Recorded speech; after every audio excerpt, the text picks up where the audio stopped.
राधे मेरी स्वामिनी, मैं राधे को दास, जन्म जन्म मोहे दीजियो श्री वृंदावन वास। राधा तू बड़ भागिनी, कौन तपस्या की, तीनों लोक के नाथ है, सो तेरो आधे। जय राधा माधव कुंज बिहारी,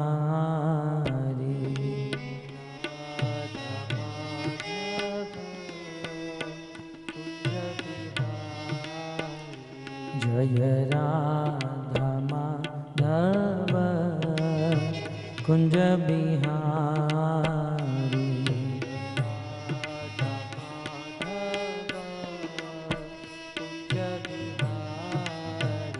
जय गोपी जन वल्लभ गिरिवरधारी,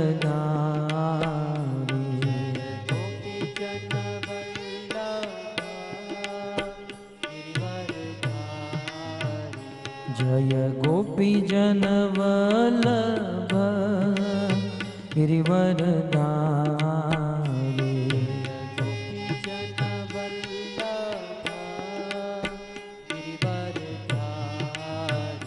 जय यशोदानंदन व्रज जन रंजना,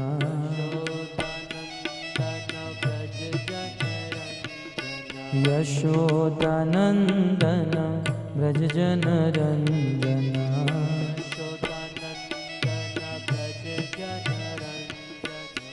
यमुना तीर वनचारी,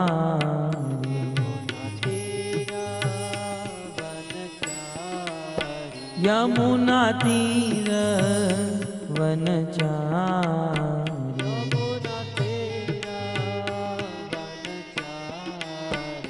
जय राधा माधव कुंज बिहारी,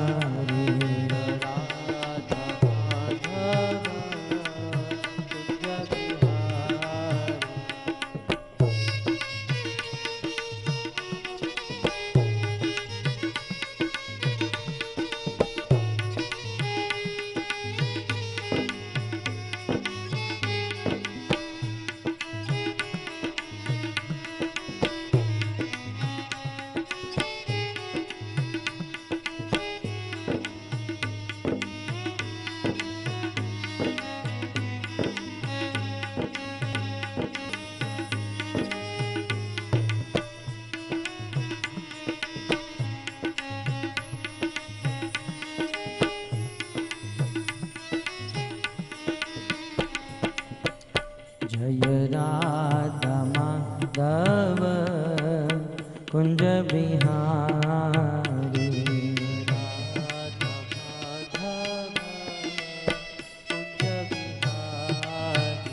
जय गोपी जन वल्लभ गिरिवरधारी,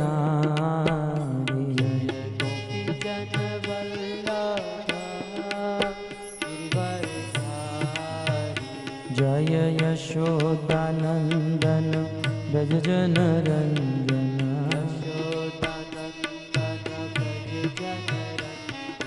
यशोदानंदन व्रज जन रंजना।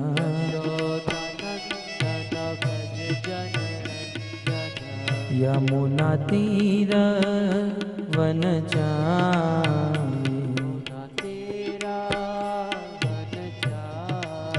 यमुना तीर वनचारी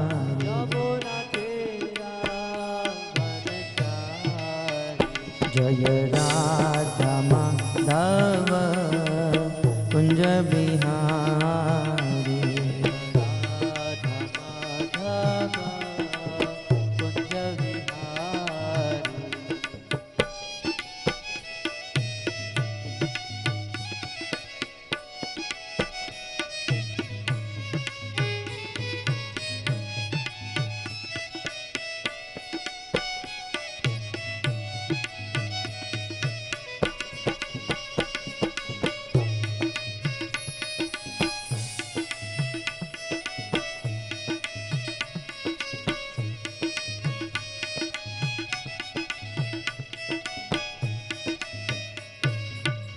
जय राधा माधव कुंज बिहारी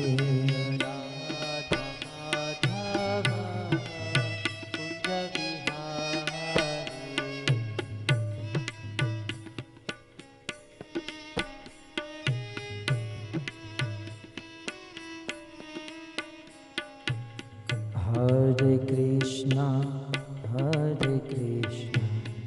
कृष्ण कृष्ण हरे हरे हरे राम राम राम हरे हरे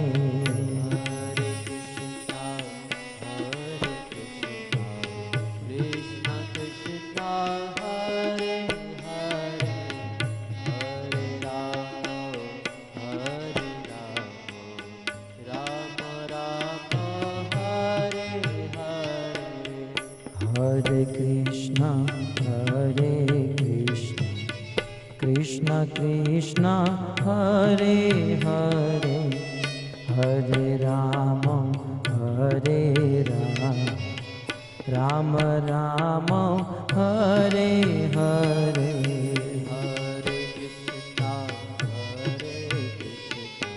गाइए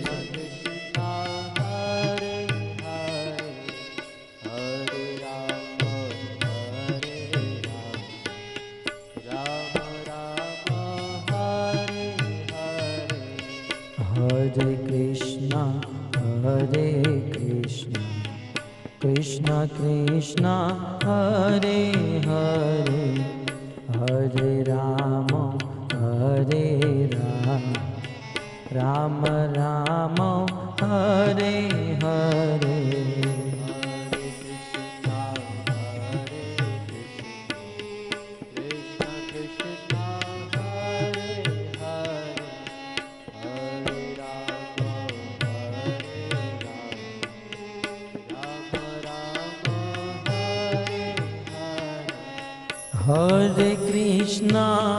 हरे कृष्णा कृष्ण कृष्ण हरे हरे हरे राम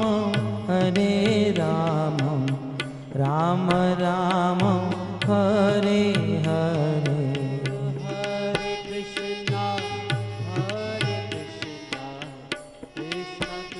भाव से गाइए प्रेम से गाइए हरे राम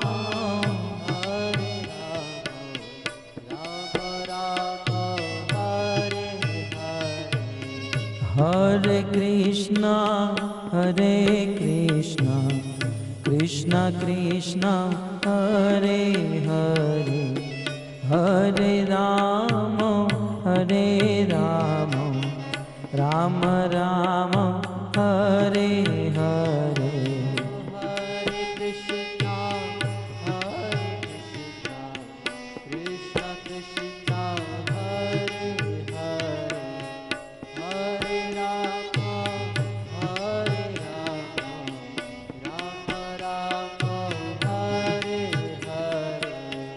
हरे राम हरे कृष्णा कृष्ण कृष्ण हरे हरे हरे राम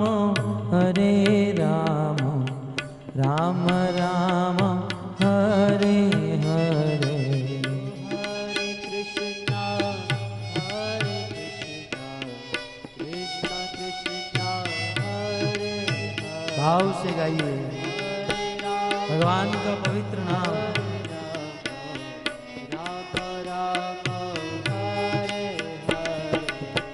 हरे कृष्णा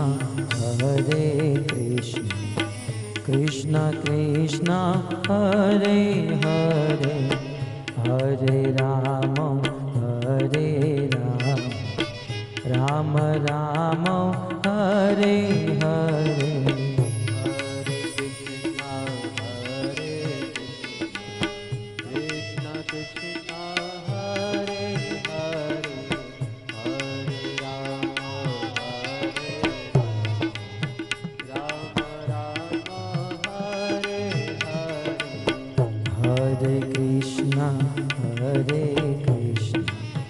कृष्णा कृष्णा हरे हरे, हरे राम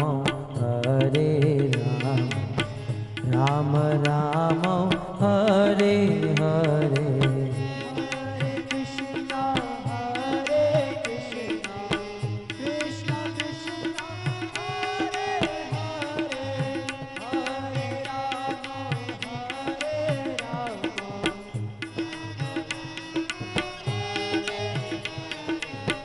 हरे कृष्णा कृष्णा कृष्णा हरे हरे, हरे राम राम राम हरे हरे। प्रेम से गाइए।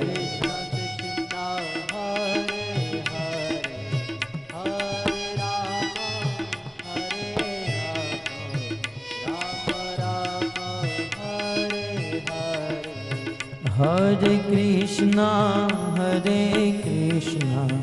कृष्णा कृष्णा हरे हरे, हरे राम राम राम हरे हरे। हरे कृष्णा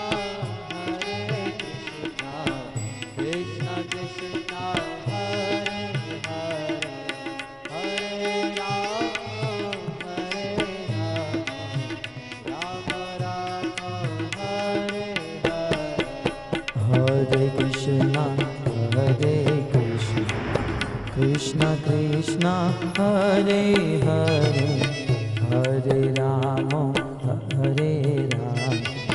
राम राम हरे हरे।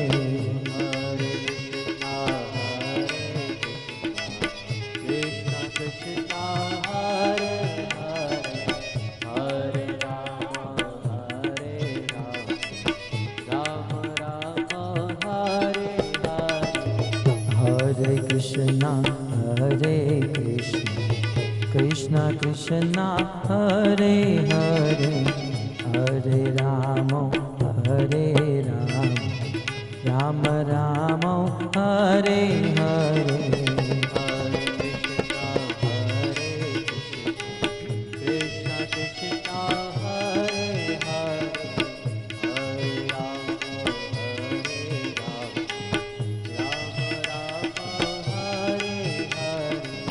हरे कृष्णा जय हो कृष्णा कृष्णा हरे हरे, हरे राम हरे कृष्णा कृष्णा कृष्णा हरे हरे, हरे राम राम राम हरे हरे।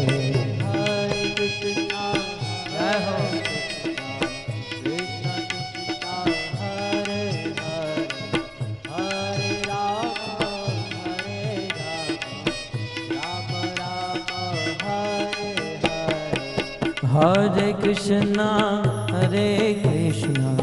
कृष्णा कृष्णा हरे हरे, हरे राम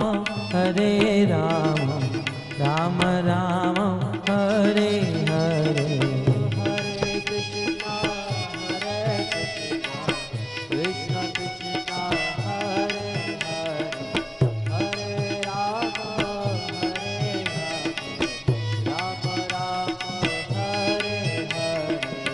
हरे कृष्णा कृष्णा कृष्णा हरे हरे, हरे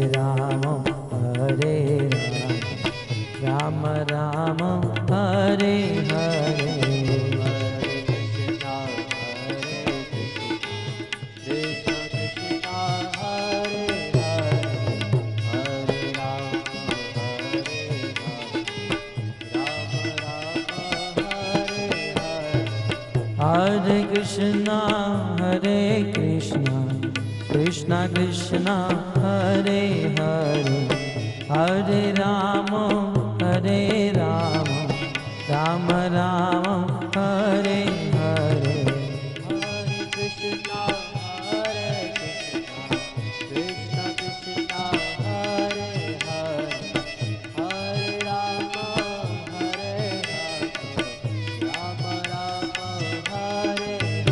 हाँ हरे कृष्णा कृष्णा कृष्णा हरे हरे, हरे राम राम राम हरे हरे।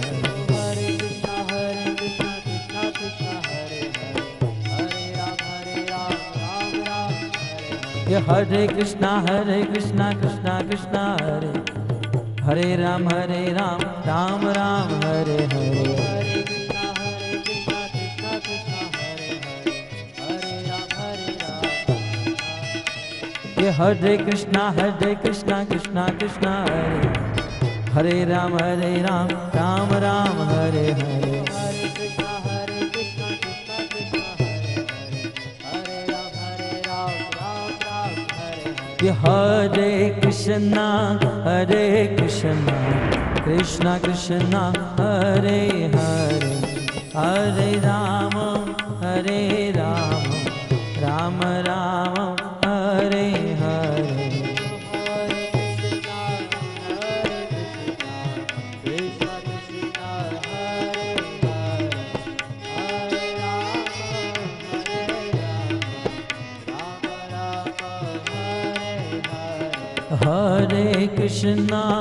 हरे कृष्णा कृष्णा कृष्णा हरे हरे, हरे राम राम राम हरे हरे। हरे कृष्णा कृष्णा कृष्णा हरे हरे, हरे राम राम राम हरे हरे।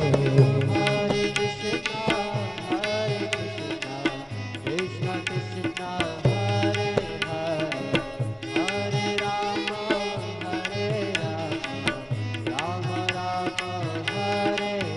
आओ हरे कृष्णा कृष्णा कृष्णा हरे, हरे राम राम राम हरे हरे। हरे कृष्णा कृष्णा कृष्णा हरे हरे, हरे राम राम हरे। बोलो हरे कृष्णा कृष्णा कृष्णा हरे हरे, हरे राम राम राम हरे हरे। हरे कृष्णा कृष्णा कृष्णा हरे हरे, हरे राम राम राम हरे हरे। हाँ हरे कृष्णा कृष्णा कृष्णा हरे, हरे राम राम राम हरे हरे। हरे कृष्णा कृष्णा कृष्णा हरे हरे, हरे राम राम राम।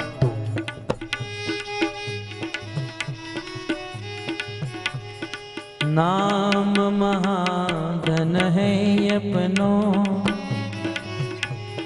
नहीं दूसरी संपत्ति और कमानी। नाम महाधन है अपनो, नहीं दूसरी संपत्ति और कमानी। छोड़ यटा जग की, हमको कुटिया ब्रज माही बनने। हमको कुटिया ब्रज माही बनानी। टूक मिले रसिकों की सदा, और पीबन को यमुना जल पानी। टूक मिले रसिकों की सदा, और पीबन को यमुना जल पानी। हमें औरन की परवाह नहीं,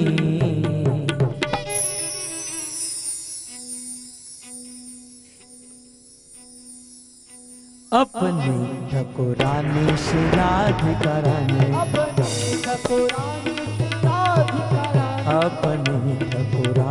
शिराधिकाराने। अपनी ठाकुरानी श्री राधिका रानी, अपनी ठाकुरानी श्री राधिका रानी। हाँ राधा श्याम सुंदर, राधा श्याम सुंदर, राधा श्याम सुंदर राधे।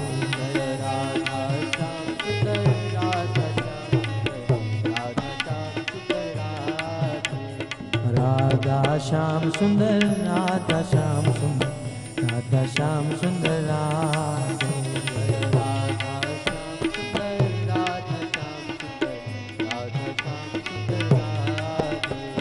कृष्ण बलराम, कृष्ण बलराम, कृष्ण बलराम, जय कृष्ण बलराम, कृष्ण बलराम, कृष्ण बलराम, कृष्ण बलराम, कृष्ण बलराम, कृष्ण बलराम, कृष्ण बलराम, जय कृष्ण बलराम, कृष्ण बलराम, कृष्ण बलराम, कृष्ण बलराम, जय कृष्ण बलराम।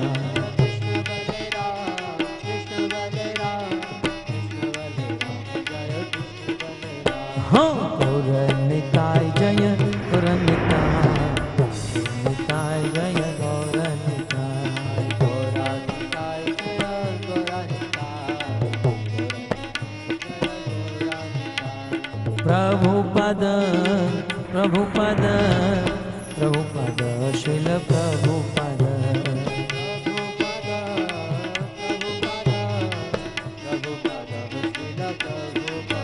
जय प्रभुपद प्रभुपद प्रभुपद शिल प्रभुपद,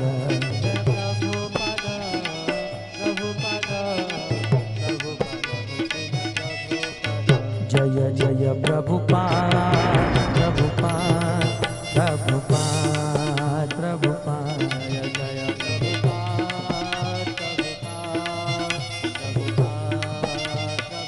निताय गौर हरि बोल, हरि बोल, हरि बोल, हरि बोल।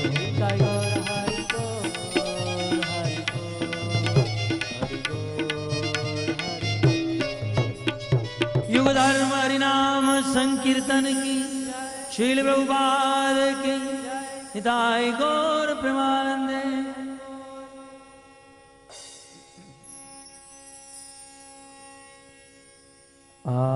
आराध्यो भगवान ब्रजेश तनय, तद्धाम वृंदावन, रम्या काचिदुपासना ब्रजवधू,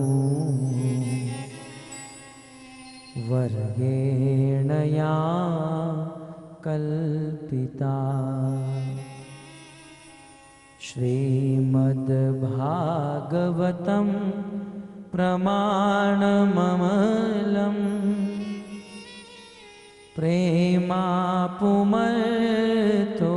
महा, श्रीचैतन्य महाप्रभो मतमिदं, तत्रादरो नः पर। श्रीचैतन्य महाप्रभो मतमिदं, तत्रादरो नः पर। वंशी विभो श्रितकरा, नवनीरदाभा,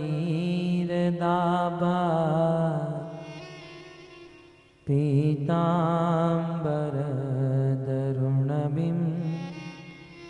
बफलधरोष्ठा,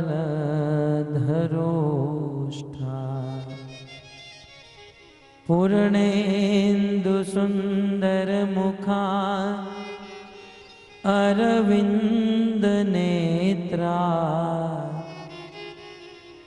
कृष्णात् परं किमपि तत्त्व अहं न जाने, योऽन्तः प्रविश्य मम चमिमां प्रसुप्ता सञ्जीवयत्यखिलशक्तिधरस्वधाम्ना अन्याश्च हस्तचरण श्रवणत्वगादीन्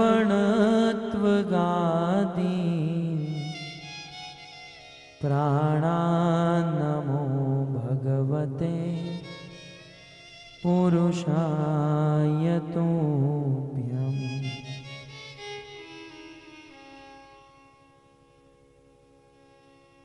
करारविन्दे न पदारविन्दम् मुखारविन्दे विनिवेशयन्तम् वटस्य पत्रस्य पुटेशयानम् बालं मुकुन्दं मनसा स्मरामि। श्रीकृष्ण गोविन्द हरे मुरारे हे नाथ नारायण वासुदेव। जिह्वे पिबत्स्वा अमृत में तदेव गोविंद दामोदर माधवेति। ॐ नमो भगवते वासुदेवाय।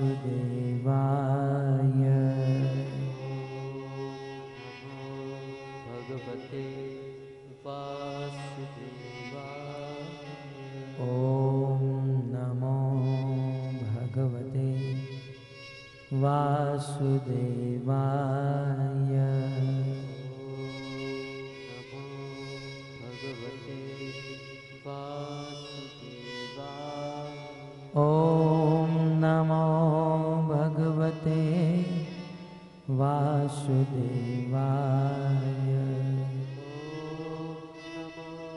भगवते वासुदेवाय। श्रीमद्भागवतम स्कंद 7 अध्याय 14 श्लोक क्रमांक 8।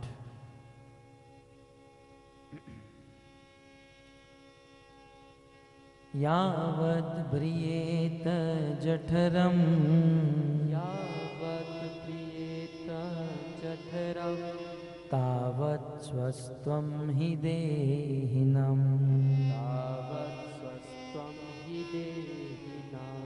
अधिकं योऽभिमन्येत अधिकं योऽभिमन्येत सस्तेनो दण्डमर्हति। सस्तेनो दण्डमर्हति। मृगोष्ट्रखरमर्काखो मृगेष्टो खरमर्काखो सरीसृप्सगमाक्षिका सरीसृप्सगमाक्षिका आत्मनः पुत्रवत् पश्ये आत्मनः पुत्रवत् पश्ये एतेरेषामनन्तरम्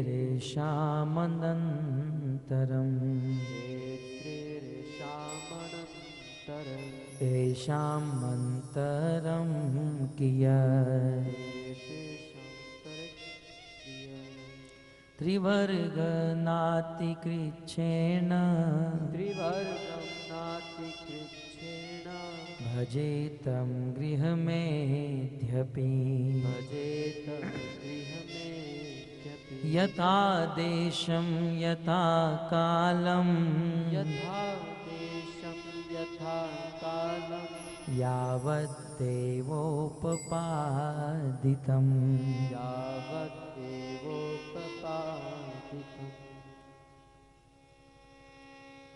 जय जय श्री राधा रमण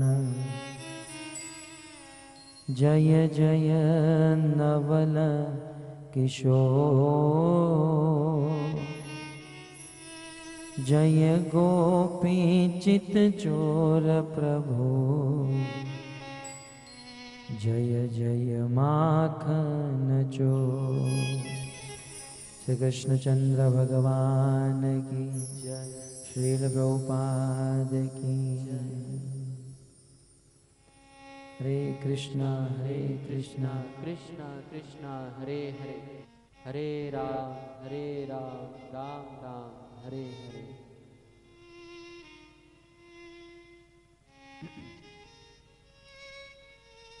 आप सब भक्तों का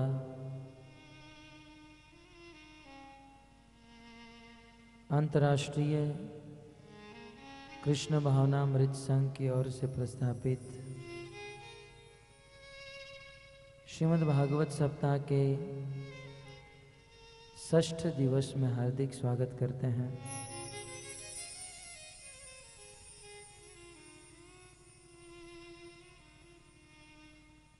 श्री नारद मुनि राजसूय सभा में महाराज युधिष्ठिर को गृहस्थ धर्म की शिक्षा दे रहे हैं। अनेकों सिद्धांत अनेकों उपदेश बताते हुए अब नारद मुनि कहते हैं गृहस्थी को अर्थ उपार्जन करना चाहिए, गृहस्थी को धन इत्यादि की प्राप्ति करनी चाहिए, परंतु यह वस्तु का संग्रह न करे। यावत भ्रियेत जठरम तावत स्वस्थम हि देहिना। इस संसार में देहधारी जीव मनुष्य को उतना ही संग्रह करना चाहिए जिससे उनका पेट भर जाए। भक्तों, हमने बहुत वर्ष पहले कुरान पढ़ा था। कुरान शरीफ में मोहम्मद पैगंबर जी लिखते हैं, यदि अल्लाह को प्राप्त करना चाहते हैं तो संग्रह नहीं करना चाहिए। सभी धर्मों का यही उपदेश, सनातन धर्म भी इसी तत्व के ऊपर आधारित है कि मनुष्य को संग्रह नहीं करना चाहिए। श्रील प्रभुपाद जी उपदेशामृत के परपोर्ट में लिखते हैं, अत्याहार प्रयासस्य प्रजल्प नियमाग्रह जन संगश्च लोल्यस्य षड्भिर भक्ति विनश्यति। रूप गोस्वामी उपदेशामृत में कहते हैं कि ये 6 चीज जो है भक्ति का पतन कराने वाली है। अत्याहार, अति आहार करना, अति आहार करने से भजन का, भक्ति का पतन हो जाता है। प्रयासश्च, और अत्यधिक प्रयास करना, मेहनत करना। मेहनत करनी चाहिए भजन करने के लिए, भक्ति करने के लिए, भगवान को प्राप्त करने के लिए। परंतु भगवान को प्राप्त करने की मेहनत न करके संसार में लोग धन संपत्ति वस्तु संग्रह करने के लिए मेहनत करते हैं। ये भक्ति में बाधक है, इससे भक्ति का पतन होता है। श्रील प्रभुपाद जी उनके परपोर्ट में बहुत सुंदर लिखते हैं, आज हम देखते हैं मानव समाज में बहुत महामारी है। आज मानव समाज में बहुत क्लेश है, झगड़ा है, आतंकवाद है, देश देश के बीच में क्लेश, युद्ध हो रहे हैं। ये मात्र मानव समाज में है। गत सत्र में आपने सुना कि भगवान ने इस संसार में सभी जीवों के लिए, सभी जीवों का पेट भर जाए, जीवन चल जाए, भगवान ने सबके लिए व्यवस्था की है। दिव्यम भौमम च अंतरिक्षम, कुछ आकाश से भगवान देते हैं, कुछ पृथ्वी से देते हैं, कुछ सहसा अचानक भगवान दे देते हैं। सबके लिए भगवान ने व्यवस्था कर रखी है। इसलिए किसी को चिंता नहीं करनी चाहिए, भगवान सबको देते हैं, समय समय पर देते हैं और भगवान सबका पेट भरते हैं। परंतु ये जो संग्रह करने की भावना है बहुत गलत है। श्रील प्रभुपाद जी कहते हैं कि आप चावल की बोरी को रास्ते पर छोड़ दो, ऐसे खुला करके छोड़ दो, तो चिड़िया आएगी, चावल के दाने खाएगी, पेट भर जाएगा, फर करके उड़ जाएगी। कबूतर आएगा, दाना चुगेगा, खाएगा, पेट जितना भरेगा उतना लेकर उड़ जाएगा। पशु पक्षी आएंगे, भोजन करेंगे, चले जाएंगे, लेकिन मनुष्य यदि वहां पहुंच गया तो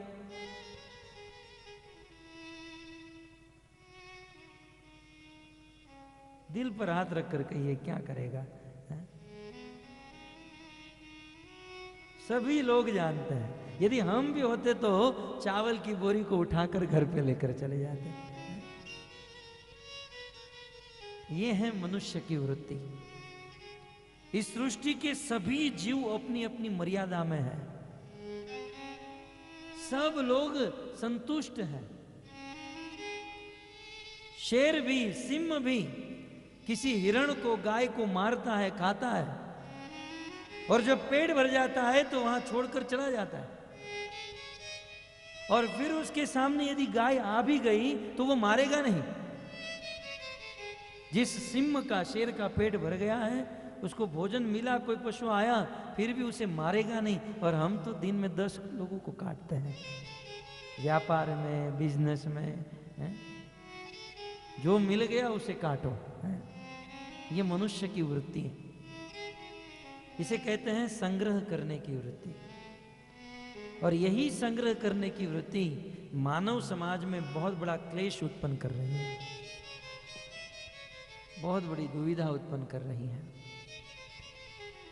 यदि सब लोग संग्रह करने की वृत्ति त्याग दें तो कलयुग में भी सतयुग आ जाए। नारद मुनि कहते हैं यावद ब्रियेत जठरम, जब तक अपना जठर भरे, पेट भरे, उतना ही संग्रह करें।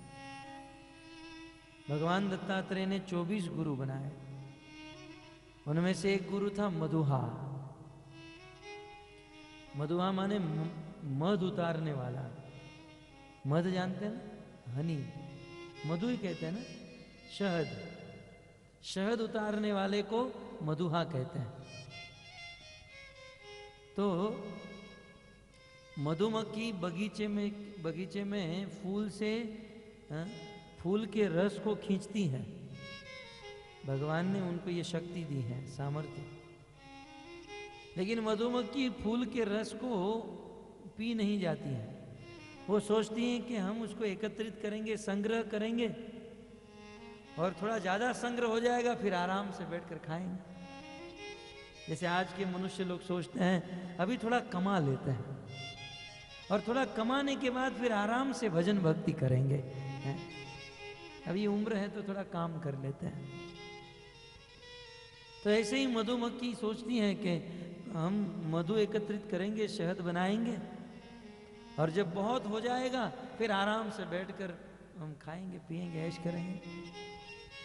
रात दिन मेहनत करती है। आप जानते हैं ना, मधुमक्खी बगीचे में जाती हैं, फूलों का रस उठाकर उस मधुपूड़े में एकत्रित करती हैं, तो छाता में रखती हैं। रखते रखते रखते रखते वो मध बढ़ जाता है, शहद बढ़ जाता है। जब वो बहुत बढ़ जाता है तब एक आदमी आता है, मधुहा, और सबसे पहले नीचे आग लगाता है। उस अग्नि में अनेकों मधुमक्खी मर जाती हैं। और अंत में वह मधुआ वो सारा मध निकाल कर वहां से चला जाता है। यही हालत हमारी है। हम लोग धन संपत्ति एकत्रित कर रहे हैं, जरूरत से ज्यादा एकत्रित कर रहे हैं, संग्रह कर रहे हैं। जैसे मधुमक्खी शहद का संग्रह करती है, लेकिन वह शहद खुद नहीं पी पाती है, मधुआ उसे लेकर चला जाता है।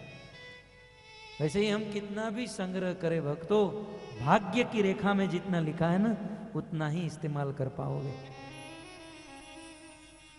भाग्य से ज्यादा 1% भी अधिक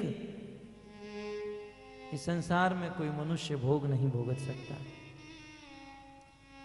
इसलिए जो भाग्य में है उसे संतुष्ट रहिए और जरूरत से ज्यादा संग्रह न करें, ये अति प्रयास न करें। जरूरत से ज्यादा संग्रह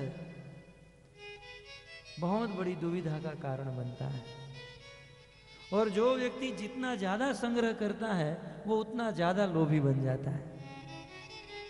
संसार में आप देखते हो, जिसके पास बहुत सा ज्यादा धन है वो उतना ही ज्यादा लोभी होता है। उससे तो गरीब लोग अच्छे हैं, छोटे छोटे लोग अपना सब कुछ समर्पण कर देते हैं। ऐसे धनी लोगों की उपमा, जो लोग संग्रह करते हैं ना, उन लोगों की उपमा समंदर के साथ दी गई है। आप विचार कीजिए, समंदर में कितना पानी, कितना जल, लेकिन एक गिलास भी आप पी नहीं सकते हो।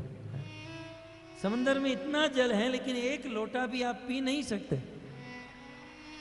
वैसे ही संसार में कुछ लोगों के पास इतना संग्रह है, इतना धन है कि अन्य किसी के काम में नहीं आता है, परोपकार में इस्तेमाल नहीं होता है। वही धन श्रेष्ठ है जो धन परोपकार में लगे, और उसमें भी वैष्णव की सेवा में जो धन लग गया वो तो सबसे श्रेष्ठ धन। आपके पास कभी धन आए और मन में विचार हो कि हम इस धन को सबसे अच्छी जगह पर कहाँ इस्तेमाल करें, तो भक्तों धन की सबसे श्रेष्ठ गति है वैष्णवों को भोजन कराना। ये आगे ये बात आएगी। वैष्णव को भोजन कराना है धन की सबसे श्रेष्ठ गति। इसलिए अब प्रसंग आया है तो कह देता हूं। एक बार एक बहुत बड़े सेठ थे, उनके गांव में एक भक्त रहता था। वो भक्त जगन्नाथ जी का दर्शन करने के लिए जगन्नाथपुरी जा रहा था।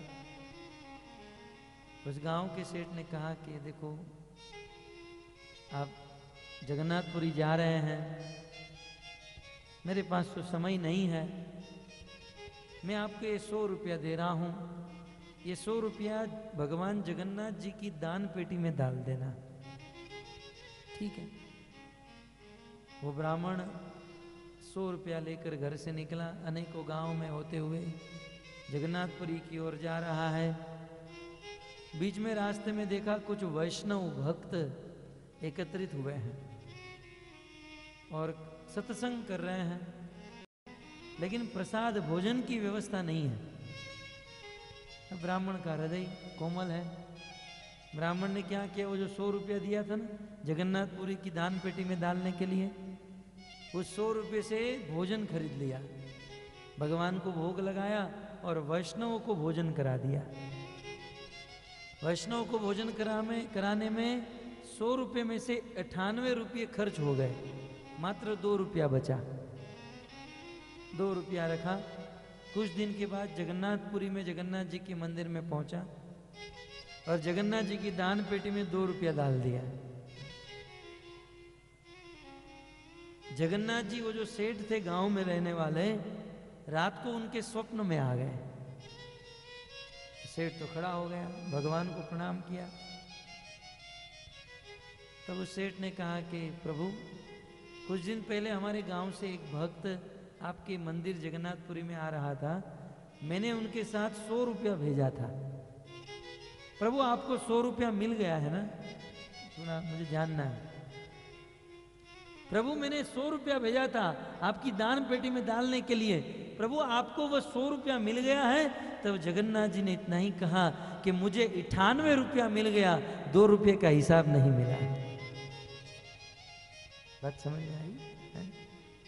जो वैष्णव को भोजन कराया गया वो सीधा मेरे पेट में आ गया, क्योंकि भगवान वैष्णवों के मुख से ग्रहण करते हैं, भक्तों के मुख से ग्रहण करते हैं।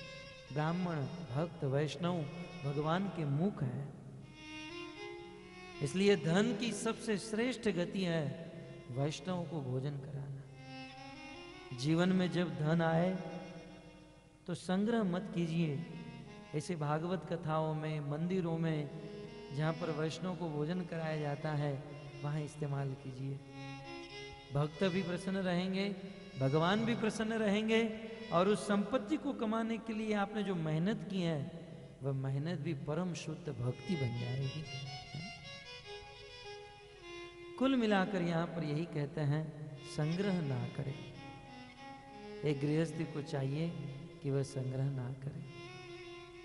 मान लो पूछा जाए यदि कोई संग्रह करता है तो, क्योंकि प्राय सबको संग्रह करने की आदत हो चुकी है, कुछ भी मिलेगा तो संग्रह करो। तो नारद जी कहते हैं, अधिकम यो विमन्येत सस्तेनो दंडमार्हति। अधिकम यो अभिमन्येत, यदि कोई व्यक्ति अपने लिए पेट भर जाए, जीवन चल जाए, उतनी संपत्ति से ज्यादा जो उनके पास संपत्ति है उस संपत्ति को अभिमन्येत, अपना मानता है, अर्थात जरूरत से ज्यादा संपत्ति का जो संग्रह करता है। अधिकम यो विमन्येत, जो संपत्ति का अधिक संग्रह करता है, सस्तेनो दंडमार्हति। क्या कहते हैं नारद जी? सस्तेनो। सस्तेनो माने, स्तेन माने चोर, स माने वह। जो जरूरत से ज्यादा संग्रह करता है स वह स्तेन है, वह चोर है। और उस चोर को दंडम अर्हति, उस चोर को दंड मिलेगा अवश्य, इस जन्म में भी मिलेगा और मृत्यु के बाद यमराज के पास मिलेगा। जरूरत से ज्यादा धन संग्रह करना ये भक्ति में तो बाधा है ही, लेकिन नारद जी कहते हैं जरूरत से ज्यादा धन संग्रह करना ये एक पाप है, नेगेटिव, माइनस पॉइंट, एक पाप है। इसलिए शिल प्रभुपाद जी इस परपोर्ट में सीधा लिखते हैं कि किसी के भी पास यदि ज्यादा धन हो तो हमारे इस्कॉन में दे दो, हाँ? नहीं तो सब लोग को डंडा मिलेगा। प्रभुपाद की भाषा इस श्लोक में बहुत कठोर है। और शिल प्रभुपाद जी लिखते हैं इस परपोर्ट में कि जो लोग कृष्ण भावनामृत, कृष्ण भक्ति का ज्ञान देते हैं, उस शुद्ध ज्ञान देने वाले का अधिकार है कि जिसके पास ज्यादा धन है उस धन को ले ले। और वास्तव में शिल प्रभुपाद जी कहते हैं कि संसार में घर घर में रावण भरे हुए हैं, घर घर में रावण। इसलिए एक कवि ने बहुत सुंदर लिखा, आ खोटू केवू खोटू करूं जीवन याकू खोटाड़ू, आ खोटू केवू खोटू करूं जीवन याकू खोटाड़ू। अरे अणहम जणनायंदा रामा क्याथी थाय हवे अजवाळो। प्रभु ने पढ़तो मेली प्रभुनी पत्नी नु जो ने हरण करे, एवा घर घर रावण एवा आज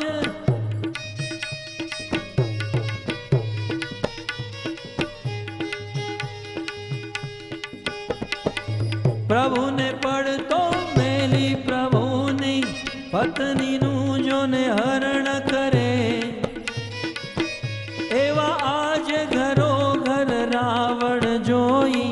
प्रभु ना तो नैन जरे रे भाई, प्रभु जरे आ खोटू केवूं खोटू करऊं जीवन याकूं खोटाळूं अरे अणहम जणना यंधारामा क्यांथी थाय हवे अजवाळूं प्रभुने पड़तो मेली प्रभुनी पत्नीનું જોને હરણ કરે એવા આજ ઘરો ઘર રાવણ જોઈ પ્રભુ ના તો નૈન જરે રે ભાઈ પ્રભુ ના તો નૈન જરે રે ભાઈ પ્રભુ ના તો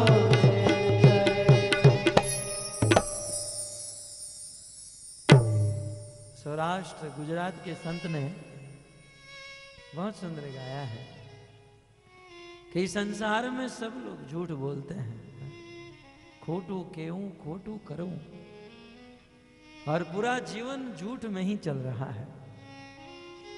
और इतना ही नहीं, सब लोग, भगवान की आंखों में आंसू आ गया है,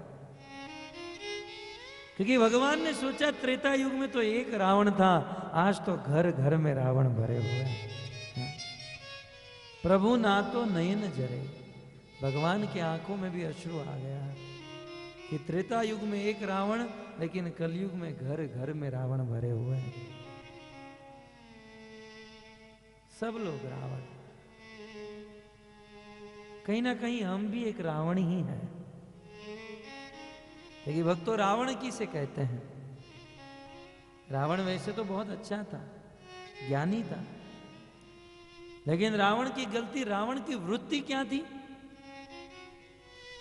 दूसरों की पत्नी को हड़प लेना, और उसमें भी सबसे बड़ी वृत्ति क्या थी? भगवान की पत्नी को चुरा लेना। रावण ने क्या किया था? भगवान को छोड़कर भगवान की पत्नी को हर लिया। इस संसार में सब लोग यही कर रहे हैं। भगवान श्री रामचंद्र, उनकी पत्नी सीता, और वही भगवान राम नारायण हैं और उनकी पत्नी लक्ष्मी है।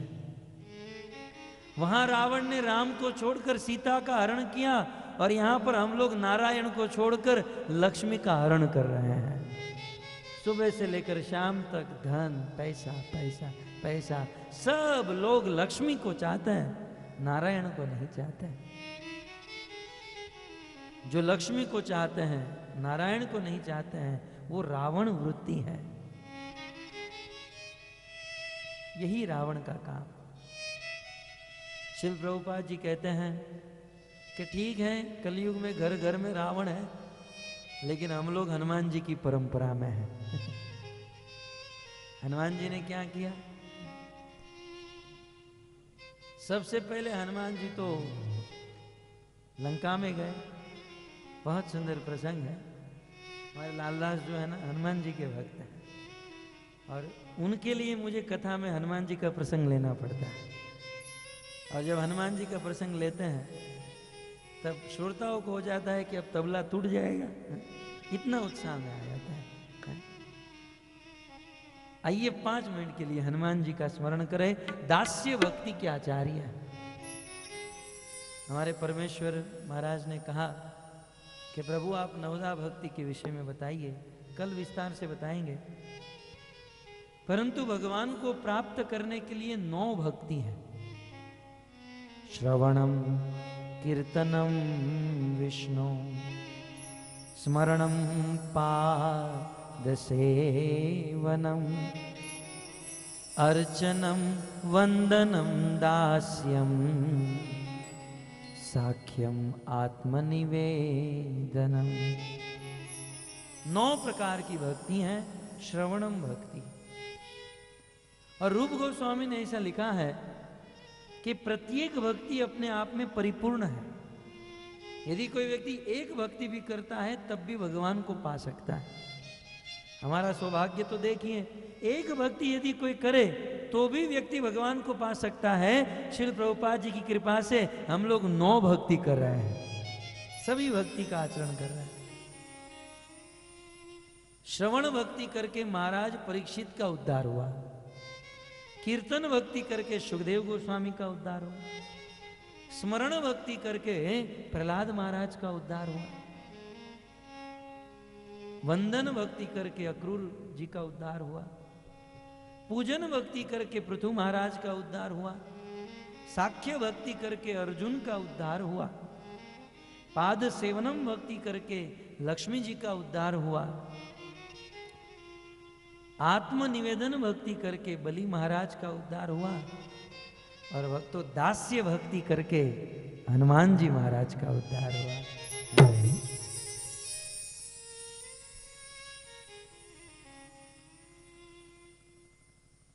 मनोजवम मारुत तुल्य वेगम जितेन्द्रियम बुद्धिमताम वरिष्ठम वातात्मजम वानर युद्ध मुख्यम श्री राम दूतम शरणम प्रपद्ये। बुद्धिहीन तनु जानिके सुमिरो पवन कुमार बल बुद्धि विद्या देहु मोहि हरहु कलेश विकार। हनुमान जी महाराज दुष्ट रावण भगवान श्री रामचंद्र की पत्नी सीता का हरण करके चला गया। भगवान राम दर दर भटक रहे, रो रहे हैं, एक पागलों की बात है। कलयुग का पागल भी इतना नहीं रोएगा जितना भगवान रो रहे हैं। आज यदि किसी की पत्नी खो जाए तो किसी आदमी को पूछेगा, पेपर में देगा, लेकिन भगवान तो पत्थर को पूछते थे, वृक्ष को पूछते थे, प्रत्येक पशु पक्षी को बुला बुला कर पूछते थे। हे खग मृग मधुकर श्रेणी, हे खग मृग मधुकर श्रेणी, तुम देखी सीता मृग ने, तुम देखी सीता मृग ने। भगवान रामचंद्र रोते थे, रोते हुए कहते थे, हे खग, हे मृग, बताओ आपने मेरी पत्नी सीता को देखा? मेरी पत्नी सीता को देखा, बहुत अच्छी थी, सेवा करती थी, मृगनी जैसी आंखें थी, मेरी पत्नी को देखा? भगवान राम सीता को ढूंढ रहे थे, ढूंढते ढूंढते पंपा सरोवर शबरी मिलन होकर किष्किंधा में पहुंचे, और किष्किंधा में सुग्रीव जी की सेवा करते हुए हनुमान जी महाराज रह रहे हैं। सुग्रीव जी ने देखा कि दो व्यक्ति आ रहे हैं। हनुमान जी महाराज को भेजा, जाओ और देखो कि ये कोई बाली के दूत तो नहीं है, ये कोई बाली के आदमी तो नहीं है। हनुमान जी महाराज ब्राह्मण का रूप लेकर भगवान के पास गए, और हनुमान जी महाराज ने परीक्षा ली। हनुमान जी महाराज ने कहा, ब्राह्मण का रूप लेकर भगवान राम के पास आए और कहा कि आप कौन हो? तब भगवान श्री रामचंद्र ने जीवन में प्रथम बार हनुमान जी महाराज को अपना परिचय दिया। सूर्य वंश, रघुकुल के राजा दशरथ, राजा दशरथ का ज्येष्ठ पुत्र में राम और ये लक्ष्मण। यह शब्द हनुमान जी के कान में जाते ही हनुमान जी के हृदय में कष्ट हुआ, दुख हुआ कि जो भगवान पूरी दुनिया की परीक्षा लेते हैं, उस भगवान की परीक्षा लेने में चला, मेरे स्वामी की परीक्षा लेने चला। हनुमान जी की आंखों में आंसू, और हनुमान जी महाराज भगवान राम के चरणों में गिर गए। और उस समय भगवान रामचंद्र ने हनुमान जी महाराज को उठाकर अपने गले लगा लिया। चाहत मुनि संता कमला कंता, बल बल संता बलवंता, चाहत मुनि संता कमला कंता, बल बल संता बलवंता, क्षत्रिय ब्रज धारण धर्म सुजारण भार उतारण भगवंता। चाहत मुनि संता कमला कंता बल बल संता बलवंता। कई कई के कारण नाद विवारण असुर विदारण मदमाता। भव सिंधु उतारण जनीय विचारण भार उतारण भगवंता। भव सिंधु उतारण जनीय विचारण भार उतारण भगवंता। चाहत मुनि संता कमला कंता।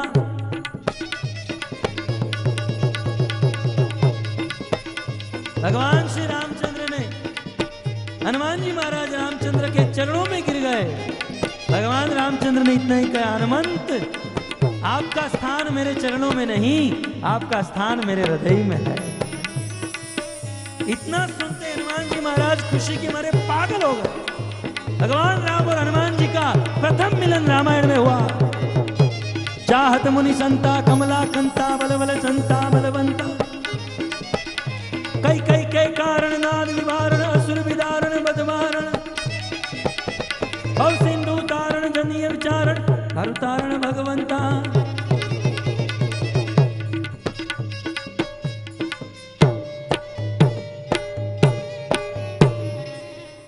हनुमान जी महाराज का भगवान राम के साथ मिलन, हनुमान जी महाराज भगवान राम के साथ मित्रता किए, दास बन गए।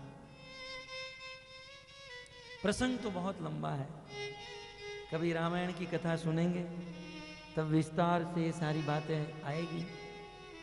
हनुमान जी महाराज राम और लक्ष्मण को अपने कंधे पर बिठाकर सुग्रीव जी के पास लेकर गए, मित्रता हुई। भगवान रामचंद्र ने बाली का वध किया और तत्पश्चात सुग्रीव जी ने भगवान की पत्नी सीता को ढूंढने के लिए अपनी सेना का 4 भाग में विभाजन किया। भारत के उत्तर दक्षिण पूर्व पश्चिम चारों दिशाओं में सुग्रीव जी ने अपनी अपनी सेनाओं को भेज दिया। भारत की दक्षिण दिशा में, दक्षिण भारत में जो सेना गई थोड़ी मजबूत थी, जिसमें हनुमान जी थे, जामवन जी थे, अंगद जी थे, बड़े बड़े लोग इस सेना में थे। सीता का पता ढूंढते हुए आगे बढ़ रहे थे, बीच में संपाति जी मिले और संपाति ने पता बताया, राम की पत्नी सीता लंका में है, रावण के पास में। संपाति की मृत्यु हुई और लंका में जाने के लिए सुग्रीव जी की यह सेना समंदर के तट पर आ गई। और भक्तों, समंदर के तट पर जाकर अब बहुत बड़ा प्रश्न खड़ा हुआ कि लंका में सीता को देखने के लिए समंदर पार जाएगा कौन? क्योंकि पहले लंका में जाकर यह देखना आवश्यक है कि देवी सीता कहाँ है, कैसे है, फिर हम भगवान को इनका समाचार दे सकते हैं। तो लंका में जाए कौन? तो उस समय सबने जामवन जी को कहा, हे जामवन जी, आप तो वरिष्ठ हो, आप समंदर पार करके लंका में जाइए। बहुत लंबा समंदर था, गहरा भी था, पार करना था। जामवन जी ने कहा, देखो, जब भगवान विष्णु ने वामन अवतार धारण किया, 2 कदम में पूरे ब्रह्मांड को नाप लिया, उस समय कुछ ही घड़ी में मैंने ब्रह्मांड की 7 प्रदक्षिणा की थी। मेरे में बल था, लेकिन वर्तमान में मैं बूढ़ा हो गया, इसलिए मैं समुद्र को पार नहीं कर सकता। जामवन जी ने कहा, अंगद तुम जाओ ना, तुम तो बाली के पुत्र, परम पराक्रमी हो। अंगद जी ने कहा, देखो मैं जा तो सकता हूं, समंदर को पार करके लंका में पहुंच तो जाऊंगा, लेकिन वापस आने में संदेह लग रहा है, और वापस नहीं आया तो शहीद होना पड़ेगा, मुझे रहने दीजिए, मैं नहीं जा सकता। सब लोग अपनी अपनी असमर्थता बताने लगे और सभा में सन्नाटा छा गया। अब लंका में जाए कौन? हाँ, हनुमान जी महाराज में शक्ति थी, लेकिन उनको एक ऋषि मुनि का श्राप था कि जब तक उनकी शक्ति को कोई याद न कराए तब तक उनके अंदर रही हुई शक्ति प्रकट न हो सकती। तो हनुमान जी महाराज दूर कहीं पर्वत के ऊपर बैठे थे और ये सब लोग चर्चा कर रहे थे कौन जाए कौन जाए कौन जाए। हनुमान जी महाराज भी चिंता में थे, अब जाएगा कौन। जब सन्नाटा छा गया तब जामवंत जी खड़े हुए, हनुमान जी महाराज के पास आए और अनेकों दिव्य शब्दों से हनुमान जी महाराज को बिरदाने लगे, हे अंजनी, हे मारुति, क्या सोच रहे हो? तुम ये कार्य कर सकते हो क्योंकि तुम पवन के पुत्र हो, पवन के समान तुम्हारी गति है। पवन तनय बल पवन समाना, बुद्धि ज्ञान विवेक निदान। पवन तनय बल पवन समाना, बुद्धि ज्ञान विवेक। हे अंजनी, हे मारुति, पवन के पुत्र हो, पवन के समान तुम्हारी गति है। याद करो अपनी शक्ति को। बचपन में सूर्य को खाने के लिए निकल पड़े थे, अनेकों पराक्रम किए तुमने। हे वायु के पुत्र, हे पवन के पुत्र, खड़े हो जाओ, क्या देख रहे हो?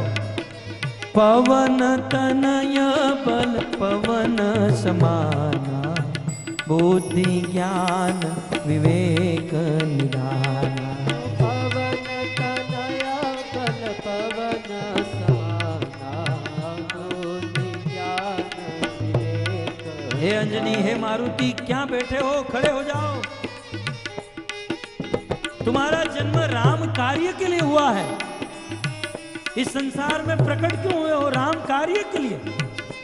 जैसे ही हनुमान जी महाराज के कान में ये शब्द गए कि राम के कार्य के लिए मेरा अवतार हुआ है, हनुमान जी महाराज खड़े हो गए। राम काज लगी तब अवतारा, सुनत ही भयउ पर्वताकारा। राम काज लगी तब अवतारा, सुनत भयउ पर्वताकारा। राम काज लगी तब अवतारा, सुनत ही भयउ पर्वताकारा। राम काज लगी तब अवतारा, सुनत भयउ पर्वताकारा। राम कार्य के लिए मेरा अवतार हुआ है। इतना सुनते हनुमान जी महाराज का शरीर बढ़ने लगा, आकाश को छूने लगा। हनुमान जी महाराज के शरीर से प्रकाश पुंज निकलने लगे और सिंह की तरह गर्जना करने लगे। जामवंत जी हनुमान जी महाराज को बिरदा रहे हैं, उनके पराक्रम को याद करा रहे हैं। हनुमान जी महाराज को पूर्ण शक्ति याद आ चुकी है और कह रहे बस जामवंत जी, अब बताइए मुझे करना क्या है? जामवंत जी ने कहा हनुमान जी जाइयो, जल्दी वापस आइयो और आपको करना कुछ नहीं है, लंका में जाओ और लंका में जाकर देवी सीता को देखकर तुरंत वापस आ जाना है। इतना सुनते हनुमान जी महाराज सर्वप्रथम समंदर के तट पर एक बहुत बड़ा पर्वत था, उस पर्वत के ऊपर छलांग मारकर चढ़ गए। पर्वत के ऊपर हनुमान जी महाराज चढ़े हैं और पर्वत के ऊपर खड़े रहकर पूरे समंदर को एक दृष्टि से नाप लिए।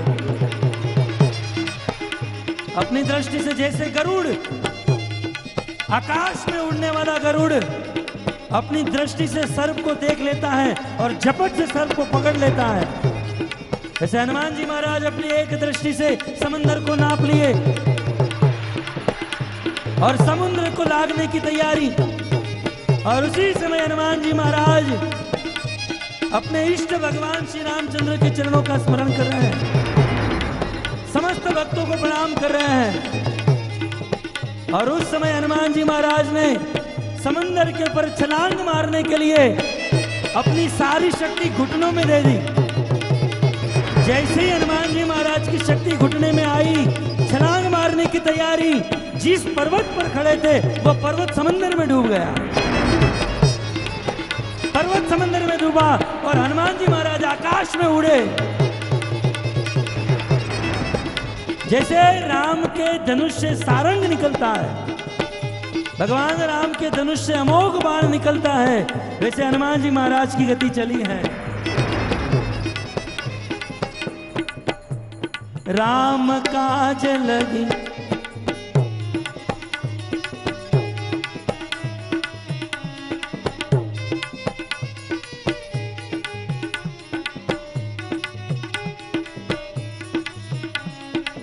जिमि अमोघ रघुपति कर बाना, यही बात चले हूँ हनुमान।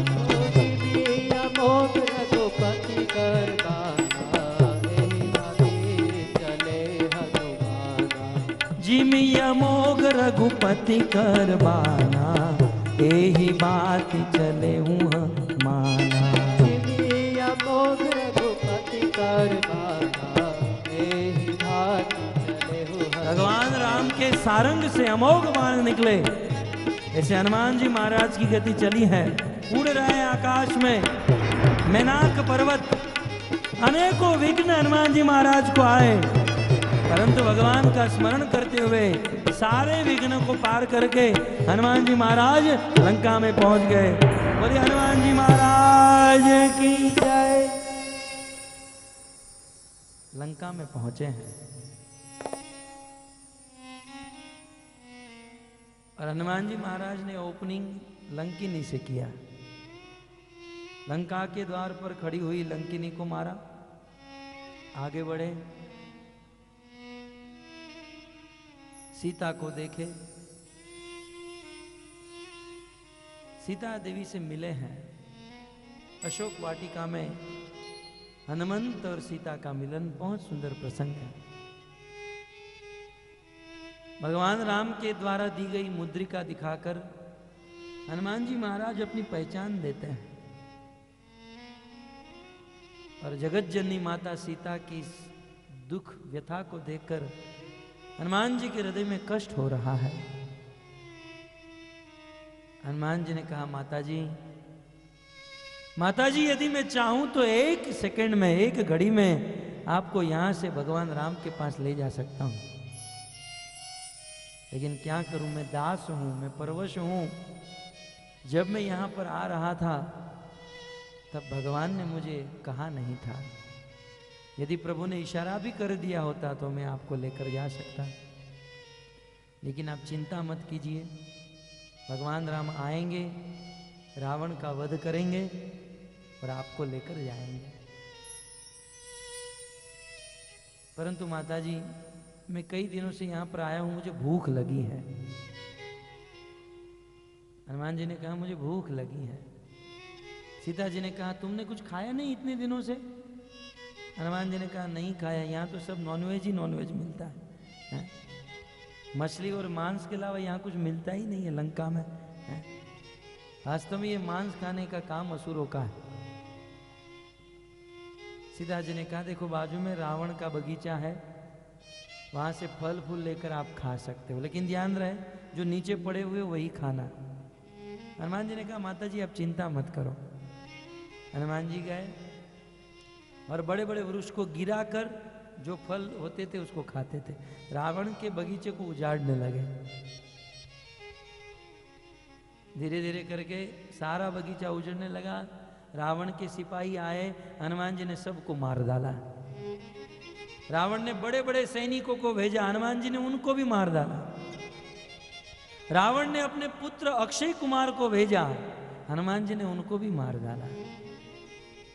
तब अंत में रावण ने मेघनाद को भेजा, पराक्रमी था, और कहा, मेघनाद उस बंदर को मारना मत, मेरे पास लेकर आना, मैं भी देखना चाहता हूं ये कैसा बंदर है जो इतने लोगों को मारे जा रहा है। इंद्रजीत मेघनाद हनुमान जी के पास आए और उनके गले में जनोई थी, यज्ञोपवीत। अपनी जनोई के ऊपर अंगूठा लपेटकर एक बाण छोड़ा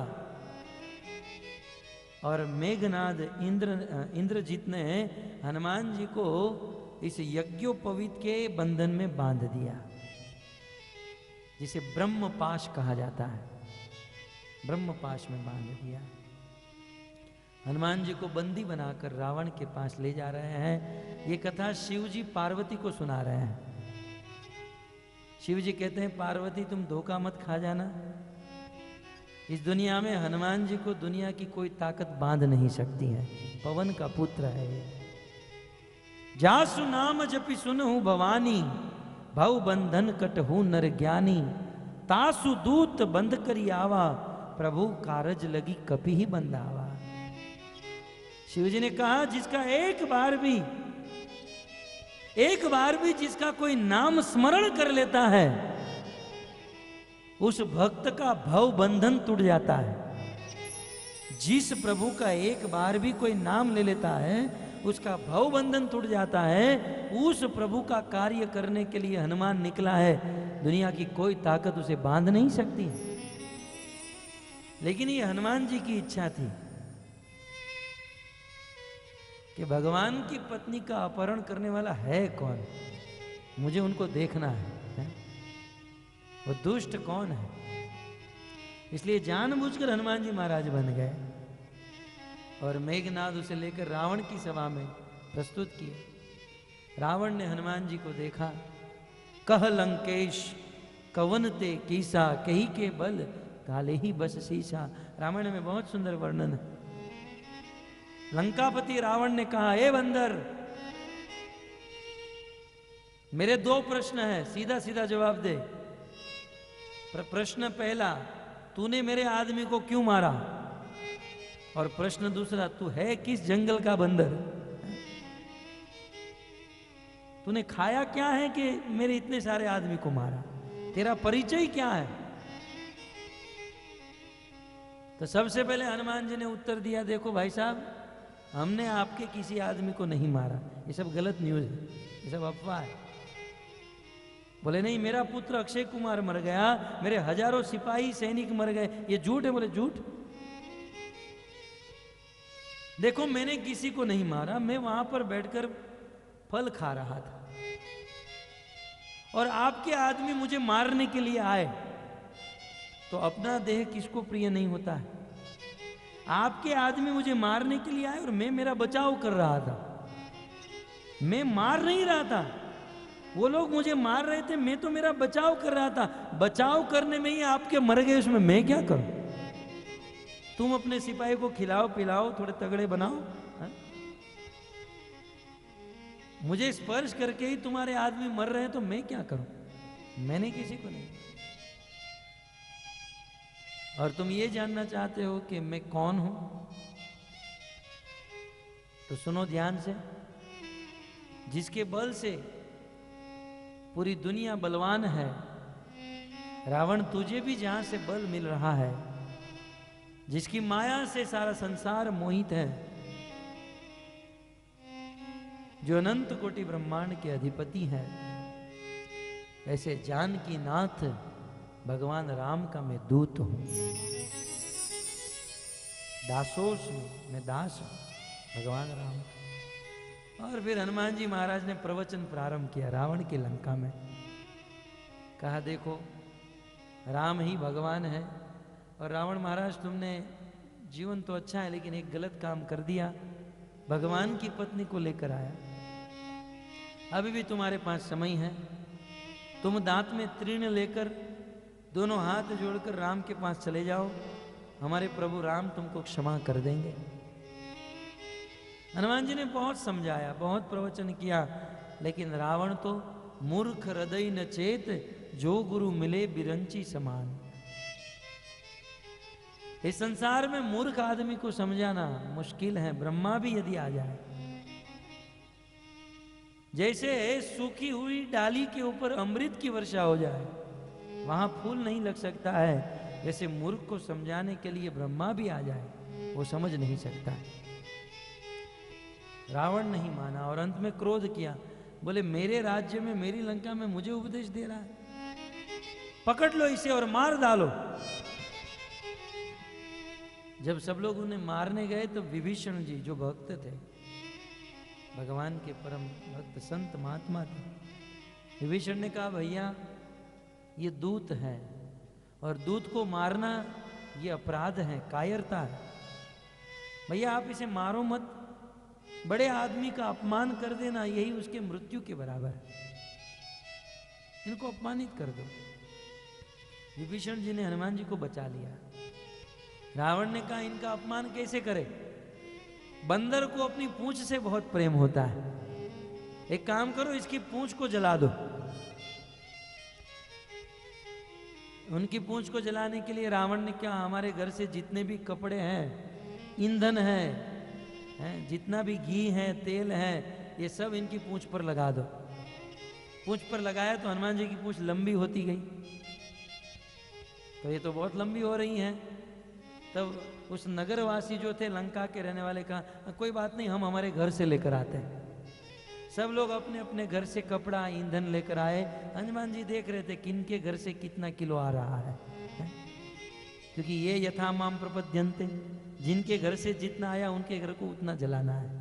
ये सोच रहे थे, पूरा हिसाब कर रहे थे अपने मन में। सब लोग हनुमान जी महाराज की पूंछ पर अपना वस्त्र ईंधन लगाए, उस पूंछ को आग लगाए, परंतु फल तो उल्टा ही हुआ, रिजल्ट तो उल्टा ही हुआ। हनुमान जी महाराज सबके घर घर जाकर आग लगा दिए। रावण की सोने की लंका में आग लगाकर पूंछ समंदर में बुझाकर वापस भगवान राम के पास आ गए। मैं इस बात से हनुमान जी को याद किया। नारद जी कहते हैं, यावत ब्रियेत जठरम तावत स्वस्थम ही देहिनाम अधिकम योभिमन्येत सस्तेनो दंडमर्हति। जितना आवश्यक हो उतना ही संग्रह करना चाहिए।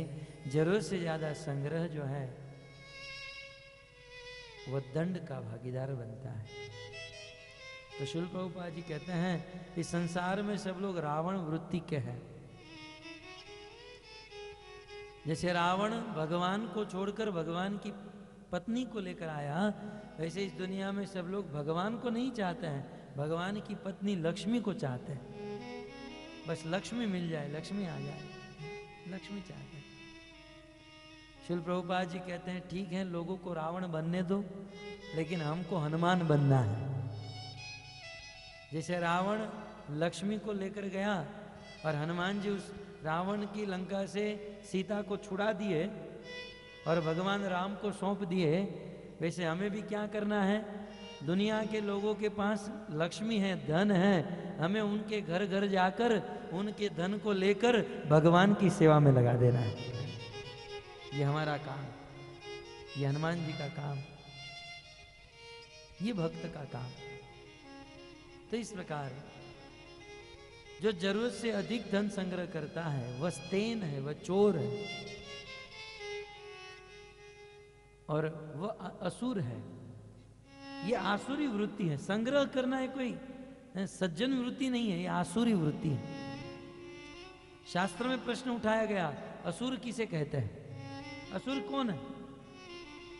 तो भगवत गीता में 16वें अध्याय के 13वें श्लोक में भगवान कहता है, इदम अद्य मया लब्धम इमं प्राप्यसे मनोरथम इदमस्तम इदम अपि में भवंती पुनर्धनम। इदम अद्य मया, ये जो है ये धन अभी मेरा है और इस धन से मैं 2 गुना करूंगा और वो डबल धन भी मेरा है और उससे मैं 4 गुना करूंगा, उससे मैं ज्यादा करूंगा। तो जो इस प्रकार से धन को अपना मानते हैं, धन को बढ़ाने में और संग्रह करने में ही पड़े हैं, वो असुर है, आसुरी वृत्ति है। लेकिन देव से यदि किसी के पास अधिक धन हो गया तो क्या करना चाहिए? भगवान गीता में सीधा कहता है, यद करोषि यदश्नासि यद जुहोसि ददासि यत् तपस्यासि कौन्तेय तत्कुरुष्व मदर्पणम्। ये अर्जुन, यद करोषि, जो करते हो, जो भी संग्रह, जो भी खाते पीते हो, जो भी आपके पास जो भी वस्तु आती है, तत्कुरुष्व मद अर्पणम, वो मुझे अर्पण करो। तो वे भगवान को अर्पण कर देना चाहिए। मनु महाराज ने मनुष्यों के लिए मनु संहिता लिखी, और उस मनु संहिता में मनु महाराज ने लिखा है कि किसी व्यक्ति के पास धन होता है तो उस धन के ऊपर 6 लोगों का अधिकार होता है, देवताओं का, ऋषि मुनियों का, अतिथि का, जनता का, भगवान का और स्वयं अपना। ऐसा नहीं है कि हमारे पास जो संपत्ति है मात्र हमारी। देवर्षि भूताप्त नृणाम पितृणाम, हम ये सब के ऋण में है, और हमारे पास जो संपत्ति है ये सब की है, हम अकेले की नहीं है। इसलिए ये संपत्ति इन सब को बांटनी चाहिए। जैसे जरूरत से ज्यादा किसके पास संपत्ति है उसका विभाजन कैसे करना चाहिए, रूप गोस्वामी ने किया था। अपनी संपत्ति का 50% हिस्सा ब्राह्मण और वैष्णवों में बांट दिया, फिर अपनी संपत्ति का 25% हिस्सा अपनी कुटुंबी जनों को बांट दिया, फैमिली में, और बचा 25% वो इमरजेंसी के लिए किसी व्यक्ति के पास रख दिया। हमारे पास जो संपत्ति है उस संपत्ति का इस प्रकार से बंटवारा करना चाहिए, हिस्सा करना चाहिए। तो इस प्रकार नारद मुनि बता रहे हैं कि अपनी संपत्ति को इस प्रकार से इस्तेमाल करें और जरूरत से अधिक संग्रह ना करें। अब नारद मुनि गृहस्थों के लिए और एक बात बताते हैं। मृगोष्ठ खरमर काखू सरीसृप खगमक्षिका आत्मनः पुत्रवत् पश्ये एषाम अंतरम किया। गृहस्थी गृह में रहता है, और जब कोई गृहस्थी गृह में रहता है, घर में रहता है, तो उस घर में उनकी पत्नी और बच्चों के अलावा भी बहुत सारे जीव रहते हैं। कभी कभी वो रखना नहीं चाहते हैं, फिर भी रहते हैं। कौन कौन रहता है तो कहते हैं मृग, कभी कभी घर में हिरण रहते हैं, उष्ट ऊंट रहते हैं, खर माने गधे रहते हैं, मर्ग माने बंदर रहते हैं, आंखू माने चूहे रहते हैं, घर में चूहे भी होते हैं, और सरीसृप माने सर्प भी रहते हैं, खग माने घर में कभी कभी पक्षी भी रहते हैं, मक्षिका मक्खी भी रहती हैं, और मच्छर भी रहते हैं। यहाँ तो बहुत मच्छर हैं। चींटी, मकोड़े, बहुत सारी जीव जंतु घर में रहते हैं। देखिए बहुत सुंदर बात, जितने भी जीव हमारे घर पर रहते हैं, चाहे चाह कर या अनचाहे, कुछ लोग जानबूझकर रखते हैं, कुछ लोग को नहीं रखना है फिर भी हो जाता है। तो ये जीव जंतु जो घर पे रहते हैं उनके साथ कैसा संबंध रखना चाहिए? आत्मवत पुत्रवत पश्ये एषाम अंतरम किया। घर में रहने वाले इन पशु पक्षी जीव जंतुओं को आत्मवत पुत्रवत पश्येत, अपने पुत्र के समान उनको रखना चाहिए। बताइए, हम तो मच्छर देखा नहीं कि कछुआ चाप जलाए नहीं, हम तो किसी चूहे को देखते हैं तुरंत झाड़ू हाथ में उठाते हैं, पकड़ो इसे। लेकिन घर पर जो चूहे हैं, गाय है, या जो भी जीव जंतु है, इन सबको पुत्र की तरह रखना चाहिए। जिससे हम हमारे पुत्र का लालन पालन करते हैं, उसे खिलाते हैं, पिलाते हैं, वैसे हमारे घर पर रहने वाले सभी जीव जंतु का लालन पालन होना चाहिए। दूसरी शब्दों में उसे मारना नहीं चाहिए। बड़े दुर्भाग्य की, बड़े दुख की बात है कि जिस प्रांत में चैतन्य महाप्रभु का जन्म हुआ, जिस बंगाल में, उस बंगाल में आप जाओ तो सभी घर के आगे एक छोटा सा तालाब होता है, हमने देखा। और जिनके घर में बड़ा तालाब है वो सबसे बड़ा धनी आदमी। लड़की की शादी करनी है तो बड़े तालाब वाले के वहां करते हैं। क्यों? क्योंकि उस तालाब में मछली होती है और उस मछली को पकड़कर उसे मारकर काटकर खा जाते हैं। लेकिन ये गलत है। नारद जी कहते हैं कि अपने घर पर, घर की सीमा में रहने वाले सभी जीव को पुत्र की तरह देखना चाहिए। भगवत गीता में कृष्ण कहते हैं, विद्या विनय संपन्ने ब्राह्मणे गवि हस्तिनी शुनि चेन शुपाके पंडिता समदर्शिना। एक पंडित, एक बुद्धिमान व्यक्ति, एक सज्जन व्यक्ति इस संसार में किसी ब्राह्मण में भी भगवान का दर्शन करता है, हाथी में भी भगवान को देखता है, गाय में भी भगवान को देखता है, एक मच्छर में, कुत्ते में, चूहे में भी, मछली में भी भगवान को देखता है, क्योंकि उसमें भी आत्मा और परमात्मा है। और सभी जीवों में आत्मा और परमात्मा को देखकर सबको प्रणाम करता है। हम जिस गौड़ीय परंपरा में हैं, इस गौड़ीय परंपरा में हमारे आचार्य गण कुत्तों को भी दंडवत करते थे, क्योंकि कुत्ते में भी भगवान है, उनका हृदय है और उसमें आत्मा और परमात्मा है। तो भक्तों, ऐसे पशुओं को, पक्षियों को या मछली को काटना और मारना ये बहुत बड़ा पाप है, बहुत बड़ा पाप। चैतन्य महाप्रभु और काजी, ये दोनों का संवाद हुआ और महाप्रभु ने काजी को कहा कि तुम दूध किसका पीते हो? काजी ने कहा, साल 2 साल माँ ने दूध पिलाया था, फिर गाय का दूध पीता हूं। खाते क्या हो? अन्न खाता हूं। चैतन्य महाप्रभु कहते हैं कि गाय ने तुम्हें दूध पिलाया, जो दूध पिलाते हैं उसे मां कहा जाता है। और बैल जो है खेतों में काम करता है, मेहनत करता है, जिससे अन्न उत्पादन होता है। गाय हमारी मां है, बैल हमारा पिता है। चैतन्य महाप्रभु उस मुसलमान राजा काजी को कह रहे थे कि गाय का दूध पीती हो और बैल के द्वारा बनाए गए अन्न को खाते हो। गाय तुम्हारी माँ है, बैल तुम्हारा पिता है। माता पिता मारी खाबो, कौन बड़ो धर्म। अपने माँ बाप को ही मार कर काट कर खा जाना, क्या ये धर्म है? क्या ये सज्जनता है? किसी जीव को मारना ये बहुत बड़ा पाप है। तो किसी भी प्रकार की जीव हिंसा नहीं होनी चाहिए।